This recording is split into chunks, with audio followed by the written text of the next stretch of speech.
Hello, friend. So recently, I was walking home through the park in my neighborhood, right at sunset. I walked past this pile of acorns on the ground, and then, soon afterwards, I hear this rustling sound straight ahead of me that was gradually getting louder. Some sort of animal must be approaching. Hopefully, it's a friendly one. And then finally, I see this thing moving towards me. I couldn't tell what it was exactly, but it looked like some shifty creature just kind of quickly zigzagging towards me. He was not only shifty, but also quite literally shady, as his face was in the shadows and obscured by what looked like a bushy tail that was almost bigger than its body. So I'm basically being approached by this unknown beast, and before I could start panicking, it runs right past me and heads straight to the pile of acorns that I just passed.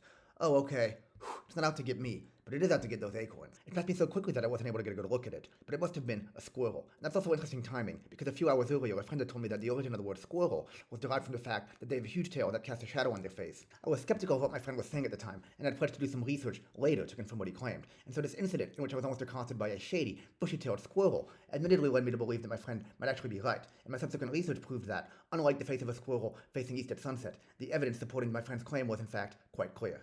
So yes, it's true. Through Latin, the word squirrel and the word for squirrel in many other Indo-European languages like French and Romanian all come from the ancient Greek word skiauros, which, according to the most common theory, is itself a combination of the words skia, meaning shadow, and ura, meaning tail. Presumably because, well, it's an animal that makes shade with its tail. So a little caveat is that tracing the word squirrel back to skia and ura is, according to some scholars, a folk etymology, meaning that, basically, it's an attempt to retroactively and usually incorrectly explain where the word comes from, like, for example, the word woodchuck, denoting a cousin of the squirrel, who, by the way, can't chuck wood at all, and whose name, despite popular belief, wasn't originally a combination of wood and chuck, but is in fact a corruption of écureuil, the name of the animal in Narragansett, an Algonquian language originally spoken in what is today the U.S. state of Rhode Island. So anyway, back to squirrel. While the shadow and tail origin is possible, it's also possible that skiauros actually has a pre-Greek origin, which is ultimately unknown, and that therefore has nothing to do with shadow and tail.